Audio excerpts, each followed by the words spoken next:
Good evening, everyone. Welcome to the Adafruit Show and Tell. I'm your host this evening. My name's Liz, and we're going to kick it off with folks from Adafruit showing off what they've been working on, and then we're going to hear from some people from the community. So first, we're going to talk to Scott. Hey, Scott. How's it going? Hey, Liz. How are you doing? Good, good. What you been working on? Yeah, so I've been working on what I call the web workflow for CircuitPython, which is the ability to edit files and stuff on CircuitPython files over the web, specifically from your browser. So I'll show you what I've got working today. If you just pop up my screen there. Yeah. So one thing I got working is if I do HTTP CircuitPython.local, what it did is it redirected me to a specific version of a CircuitPython device. So this is a way it can find, like if I'm just connected to my network, I don't know what the particular unique bit of the URL is. I can just type CircuitPython.local and it can take me to one of those devices. And what I'll work on tomorrow is the ability to this device could tell you all the other devices, so you could click between all your different devices. Very cool. But what I also got working is the file system. So if I add fs to the end of this, it's now listing everything in CircuitPy for me. That's great. And I'm just playing around with the emojis. None of this is final or anything. Upload doesn't work as well, but if I click into library, you can see that my path changes. There's nothing in that library folder, so this is actually correct. And I can click up to go back up. And if I want to look at code.py, I can click code.py and it will download it for me. Awesome. Off of the device, boot out works as well. It's super cool. So yeah, working on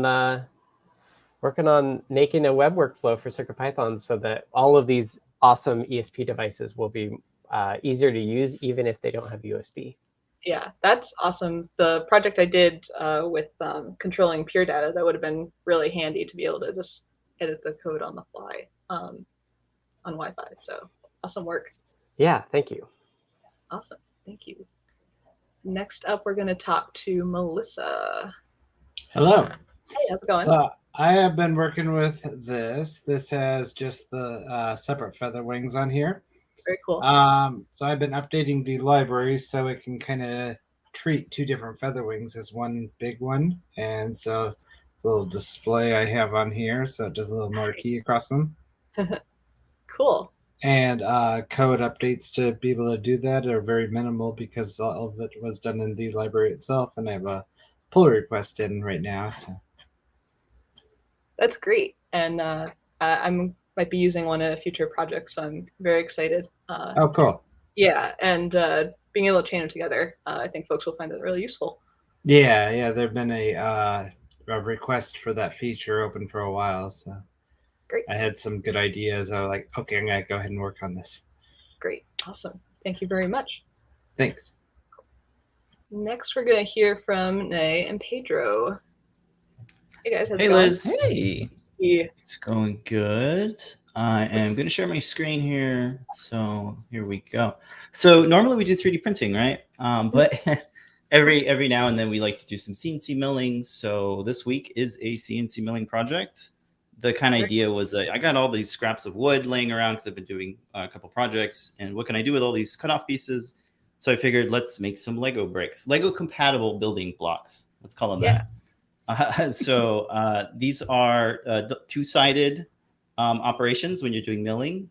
So I start off with the bottom, and then I actually use a Lego base plate as the jig holder for doing the top sides. So that was really fun to experiment with.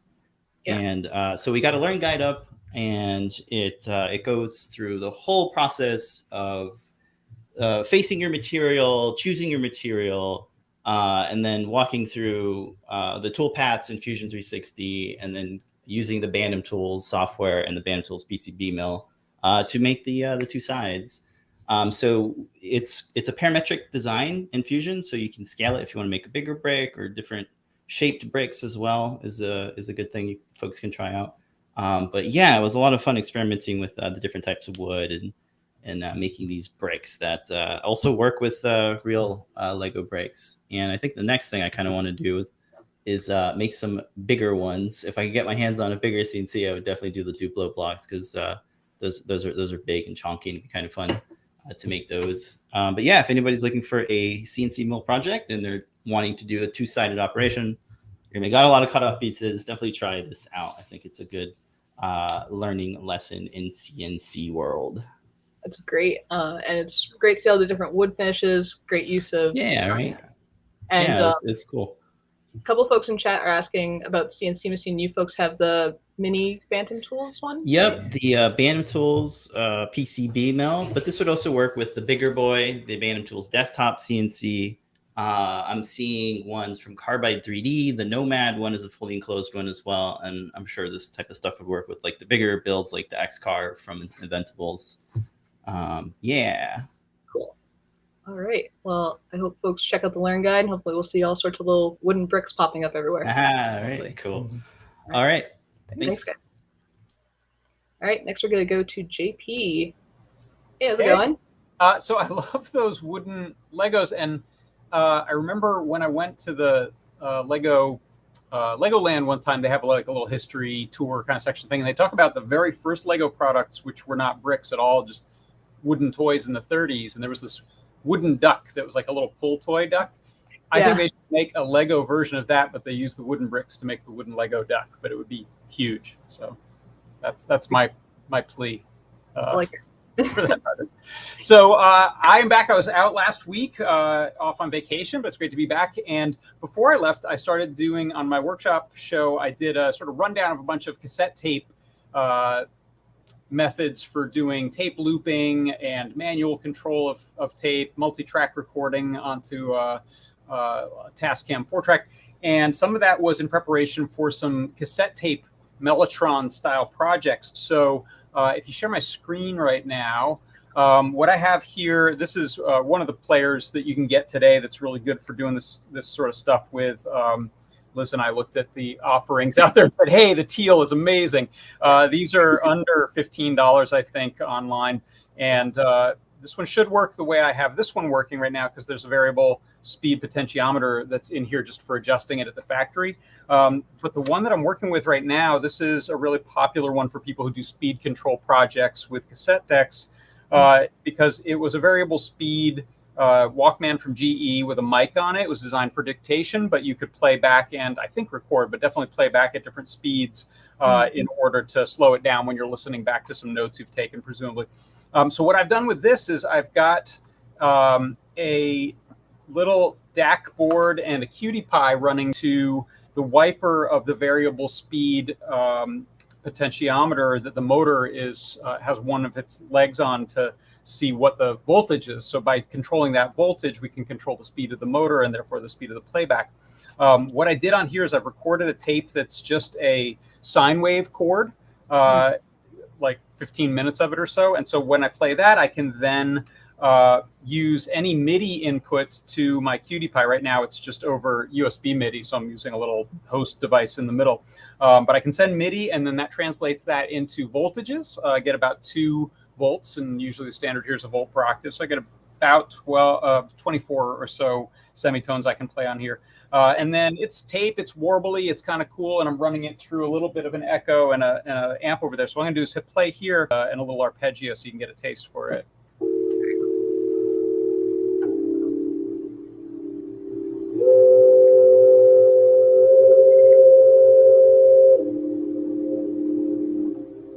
And then since it's MIDI, you can feed it things other than just you playing on there. And this is where I'll just play a held arpeggio.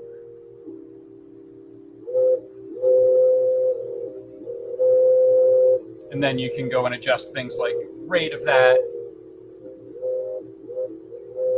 Awesome. And I'm really impressed that this motor can actually adjust to these changes, and it's pretty repeatable.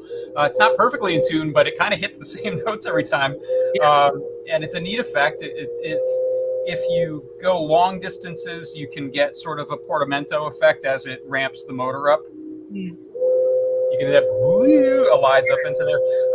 And then in code, you could probably also emphasize that, add real glide to it, or slewing into notes. Right now, I'm just hitting it with the MIDI is turning into specific notes, so I don't have pitch bend or anything work on there. But I'm super excited about this. I'm gonna be playing with this tomorrow on my show a bit more, and also looking at some maybe some volume control as well, so we can gate the notes, turn the essentially the muting on and off. And I'll try doing some of the same stuff with this guy because it's a really easy to find. You can get these on eBay too, but these are like brand new and have a bunch of cool features that are fun, including power over micro USB, which is kind of interesting. Yeah, it sounds great. I'm excited to work on this with you. So we're gonna have for sure. Yeah, and a teaser. Liz is going to take a look at another approach using a motor driver. So we'll have a couple of methods we can put together in a guide, do a little history of tape playback stuff, and some neat examples for people. So yeah, it's gonna be awesome. That's what. Awesome. Thanks so much. Thanks. Have a good one. Next up, we're going to hear from Tim C, Foamy Guy. Hey, Tim, how are you doing? Hey, Liz, doing good. How are you? Good. All right, so this week I have a basic little game that I put together, kind of mostly in proof of concept stage, but I took this last weekend to this local artist event. It's like a bunch of artists bring tents and pop-up tables and set up stuff. So I took this game to play there. It's all outside. It's super basic. It's built with a Funhouse, neopixel strip. As you can see, I happen to use the ones that just plug right into the JST right there. So it's super handy, no soldering. Another JST with some alligator clips running to some longer alligator clips that just plug into the button that I have here on a recycled box. And it basically just bounces this thing back and forth. And your job is to try to stop it in the middle by pressing the button. And the first two, the first couple of levels are pretty easy. And then it starts getting a little harder and harder on you. It speeds up. It makes the target zone smaller. Oh, cool. And then eventually you will miss one, which will probably be coming up here pretty quick for me. Yep. And then it will play a couple of the nice LED animations from the LED animations library and cycle back around, and you can play again by hitting the button.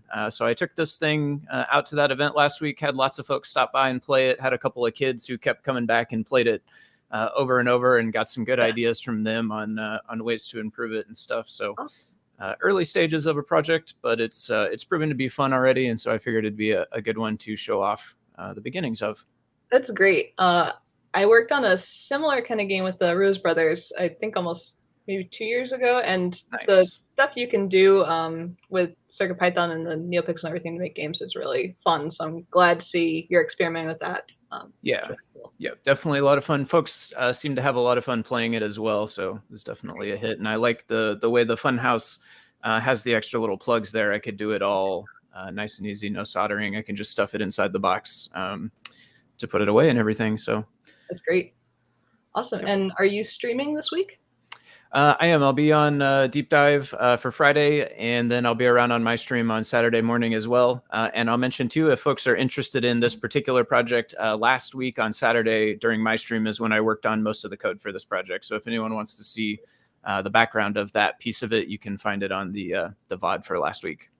Awesome. Your streams are always great. And thanks for coming by and showing this off. Awesome, for sure. Yep. Thanks, Liz. Have a good one. All right, next we're going to hear from some folks from the community. We've got Mark Gambler. Hey, Mark, how's it going? Great. Hey. Something I've always wanted to build, a small heads-up display. This may or may not look as good through the camera. See. Yeah. Very but so far, yeah, it's just using a Google Cardboard lens in a little 3D printed enclosure I made. The ESP32 S2 TFT works great just as just to have the screen and the microcontroller all in one to hook into the device. Yeah. And then I just ended up soldering at one of the GPS modules I've got to it just as a sample of something to put up there. I'm still trying to find the ideal thing to put in my eye as I walk around, but something I'm working on. But very quickly, I was working on something else at the same time, literally up until the start of the meeting. I'm going to share my screen. Mm-hmm. This idea came to me because the GPS module's got a loop. You have to call update just constantly, which is, of course, it's locked up right now. There we go. But async IO is perfect for something like this. Yeah. So the problem is async IO can still block. You still have to call await on things. And specifically the GPS module uses serial over the UART, and that can block when you're reading. So right before this show, I was quickly trying to add in async IO to the built-in UART module. So right now it's just printing dots on my screen. It doesn't look that exciting, but in the background, it is reading the serial connection. I'm filtering this because otherwise my exact GPS address will keep showing up. Gotcha. So right now, this is now running async IO, so it can do other things while it's busy reading the serial connection. So I hope to have this expanded on some more, but it's a start at least. That's great. That's awesome. Async IO, it's really powerful. It's been cool to see you use it, and I hope more folks start to use it too, because I think it really expands possibilities, CircuitPython. Yeah, for sure. It's amazing how one random project can sort of lead into something totally unrelated. Yes, definitely. All right, thanks for coming by. Thanks a lot. Have a good one. All right, a couple more folks. So if we each keep it 2 to 3 minutes, should be able to get through everybody for Ask an Engineer. We're going to go to Seth next. Hey, Seth, how's it going? Hey, pretty good. It's been a while since I've been on, but first I want to show this Lars's cousin I found working at a carnival locally, and so I had to make sure that everybody got to see that that Lars has good family members at least. He wasn't, cheating too many kids on the carnival rides. Appreciate it. But one thing that I wanted to show off was this FPGA board that I built. I had gotten into the lattice FPGAs thanks to some of the people in the community like Scott. And so I was like, oh, I really want to make a feather, but with part shortage, I was like, oh, I don't really want to make something really small and it not work. Yeah. So I blew it out into this bigger design so I could test it. And so right now I've got it just running through a 32-bit counter. Awesome. So I was just blinking some LEDs, kind of like a fun way to verify the design, and hoping to get the smaller feather board sized on it soon. So it's kind of a fun, exciting thing to do. I'd fallen out of electronics at the beginning of the year because I burnt myself out, but I'm coming back. I'm glad you're coming back, and that looks like a really awesome project, and hope you keep coming back, show how it moves along. Definitely. Cool. All right. Have a good one, Seth. Yep. All right. Next, we're going to go to Sophy. Hey, Sophy. How's it going? Hey. Hi, Liz. Hi, everyone. I've been doing a lot of 3D printing on fabric, and I've been doing it for a while and experimenting with different formats and stuff. And I've been doing a lot of like flat 3D printing on fabric where the pieces are really short. So they're kind of quick prints and I can cover a large area quickly.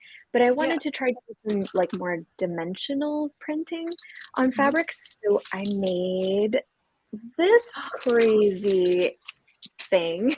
It's so a necklace or like a collar. Yeah. And yeah, it's super dimensional. It's like this is probably 2 inches high or maybe 1.5 inches or so. And maybe 1/4 inch thick each piece. So it took about 2 days to print this. Yeah. But it's all printed on fabric, and then I backed it on some silk fabric, so it's really stable. And then I hid some electronics in there, so these kind of dots light up. And so it kind of, I'll show you what it looks like, you know, on a humanish figure. I've got, the lights are just neopixels, and I have a, before I stick it on, I'll show you, I have a trinket, ancient trinket, but it still works. And And then I just have like the wire running down to a battery pack, and the thought is you just like clip that to your dress or something. Perfect. Yeah. And then it just, it's kind of like a ruff or a collar, and it has this unexpected, like, kind of weird percussive sound thing going on. I think there is some sort of percussive instrument that has that kind of vibe where it's kind of foldy and it makes that kind of like a rattle kind of a noise. Very cool. I didn't expect it, but it ended up having that quality. Great. So just another weird 3D printing on fabric experiment. It looks awesome, and it's cool to see it. I've seen folks, print on the mesh like you were showing, but to see it on the silk, that's really cool. I didn't realize you could do different types of fabric. Yeah, and some other people like David Shorey, he prints on all kinds of different substrates. Like he's printing on like paper, like rice paper and steel mesh and stuff like that. I'm still printing on mesh in this piece, but then I'm backing that onto silk and sewing it down. Yeah, because the mesh actually just is a really nice way to like adhere it really well. Yeah, it grabs probably the like mesh. the textured bill plates almost, but exactly. Yeah. Awesome. Thank you for coming by, Sophie. Always great to see what you're working on. Thanks for having me. Good to see everyone. See ya. All right. And next we are going to go to John. Hey, Liz. Doing all right. How are you? Good. What you been working on? So a while back I came on here and showed off my my keychain backup holder. Right. I was using the Omega 2. There's not much of a community around the Omega 2, so I've been working on a new version with a Raspberry Pi in it. So, the reason I went with the Omega 2 is I wanted to have the USB ports on the front, right? So you can just plug it in here. But it doesn't seem too bad. I can get it in there pretty easy. Yeah, that's good. And so that's my next version that I'm doing with the Raspberry Pi. Excellent. Pretty exciting. But so the next steps on this, now that I have the case for it, I'm going to update my software so it'll support the Raspberry Pi with the encrypted file system and have the install so it's really easy to set up. But that's what I've been working on. That's great. And I think your project's so cool, like being able to have the backup on you. It's really great and awesome that you're going to be porting it to the Raspberry Pi. Yeah, I love using it, so I'm hoping I can find some other people that think it's awesome too and can help me out on it. So yeah, totally. All right, cool. Thanks, John. Thank you. Thanks. See ya. And last but not least, we're going to have CedarGrove play us out. Hey there. How's it going? Well, I've been on and Liz, how are you? Good, how are you? Good. I've been on a quest, and the quest is to put brightness controls on all of the displays. So it started with the Titano. I was putting an HP calculator on here, and I found that the brightness range of the Titano wasn't the same as the Pi. Oh, I think you froze up. Oh, I'm back now? You're back. Yeah, I can hear you. Okay. Well, I'll just cut to the chase then.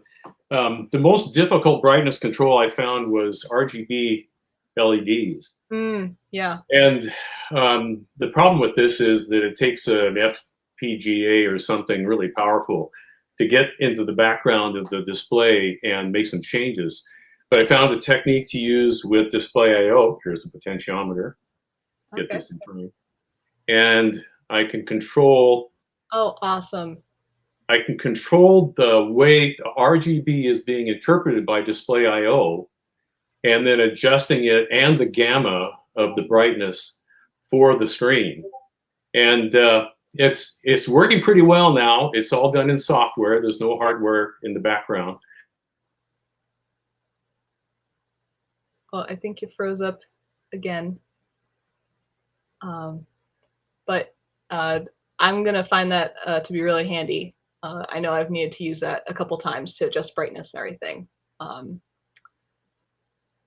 But I think C. Grover's internet has gone out. But thank you for showing that, and that's going to do it for tonight's show and tell. Thanks everyone for coming by and showing your projects. And Ask Engineer is going to be starting up in 5 minutes.